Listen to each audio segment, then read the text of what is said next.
ओम श्री गुरुवे नमः। क्या हमारे घरों में भी दिव्य आत्माएं अवतरित हो सकती हैं? जब भी कोई जीवात्मा परलोक जाती है तो कहते हैं कि परलोक में रहने की अवधि के पहले भाग में विश्राम तथा दूसरे भाग में स्वर्ग या नरक होते हैं। तीसरा भाग पुनर्जन्म की तैयारी में बीतता है। स्वर्ग नरक भोगने के बाद आगामी जीवन के लिए जीव को विशेष प्रोत्साहन मिलता है। नरक भोगने वालों को साधारण पाप से तो मुक्ति मिल जाती है, किंतु आदतें शेष रह जाती हैं। इन आदतों को आध्यात्मिक भाषा में संस्कार कहा जाता है। यह आदतें तब तक नहीं छूटती जब तक जीव उन्हें ज्ञानपूर्वक पहचान कर छुड़ाने का प्रयत्न न करे। बंधन के कारण यही संस्कार हैं। जीव आज़ाद है, वह अपनी इच्छा अनुसार संस्कार बनाता है और उसी में जकड़ा रहता है। माया और कुछ नहीं, अज्ञान ही है। अपने आप को अज्ञान के बंधन में उलझाकर दुखी होना बड़ी विचित्र बात है। शुभ और अशुभ कर्मों का फल भोगने के पश्चात भी उसके पूर्व के संस्कार नहीं मिटते। जैसे एक जुआरी धन हार जाने के बाद भी जुआ खेलने की इच्छा रखता है, शराबी अनेक कष्ट सहकर भी मद्यपान के लिए लालायित रहता है, उसी प्रकार जीव भी पिछली आदतों के कारण पुनर्जन्म के लिए स्थान तलाश करता है। यह मध्यम श्रेणी के व्यक्ति प्रायः पुनर्जन्म जैसी स्थिति के वातावरण के लिए आकर्षित होते हैं। मान लीजिए कोई व्यक्ति इस जन्म में किसान है, सारी उम्र उसके मन में खेती के संस्कार जमते रहते हैं, तो अगले जन्म में वह दुकानदार होने की अपेक्षा किसानी ही पसंद करेगा। ऐसा नहीं समझना चाहिए कि कोई शक्ति बलात् जन्म देती है। जीव स्वयं अपनी इच्छा तथा संस्कारों के अधीन होकर जन्म ग्रहण करता है।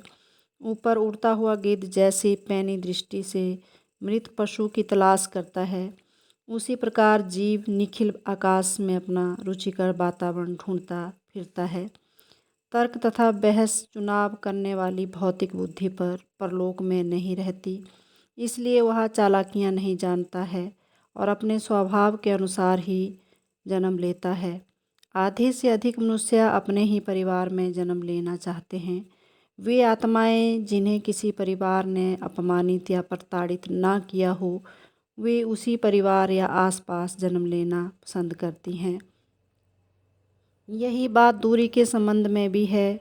वह उसी प्रदेश में जन्म लेना चाहता है क्योंकि वहाँ की भाषा तथा भाव की गहरी छाप उसके मन पर अंकित होती है। हमारी स्थूल इंद्रियों के लिए यह पहचानना कठिन है कि किन स्थानों पर कैसी मानसिक स्थिति है, पर परलोकवासियों को इस बात का आसानी से पता लग जाता है। वे जहाँ ठीक स्थिति देखते हैं वहीं डेरा डालकर बैठ जाते हैं। इसलिए मनचाहा वातावरण बनाना परिवारों का कर्तव्य है। यदि भावी माता पिता अभक्ष्य पदार्थ खाने वाले, मद्यपान करने वाले हैं, तो उस कोख में कोई ऋषि आत्मा कैसे पल सकती है। यदि माता पिता दिव्य संतान चाहते हैं तो उन्हें गर्भ से पूर्व तैयारी करनी पड़ेगी। उन्हें अपने घरों में पूजा उपासना आस्तिकता का वातावरण बनाना पड़ेगा तथा भावी संतान को वैसा ही वातावरण देना पड़ेगा। यदि माता पिता का आचरण सात्विक नहीं है तो हम संत आत्मा को जन्म देने की बात नहीं सोच सकते हैं। यदि दंपति अपना जीवन शांति में बिताना चाहते हैं तो उन्हें बचपन से ही अपनी प्रकृति को बदलना पड़ेगा। संयम सदाचार अपनाकर ही भावी संतान का निर्माण करना होगा। इसलिए विवाह योग्य युवक युवतियों को इस तरफ विशेष ध्यान देना पड़ेगा कि शादी एक भारी उत्तरदायित्व का काम है। उससे भी ज़्यादा जोखिम भरा काम संतान की उत्पत्ति है, जो बिना तैयारी से नहीं होनी चाहिए। कहते हैं कि श्री कृष्ण तथा रुक्मिणी जी ने प्रद्युम्न को जन्म देने से पहले 12 साल घोर तप किया था। संस्कारी माता पिता ही सुसंस्कारी संतान को जन्म देने में सक्षम होते हैं।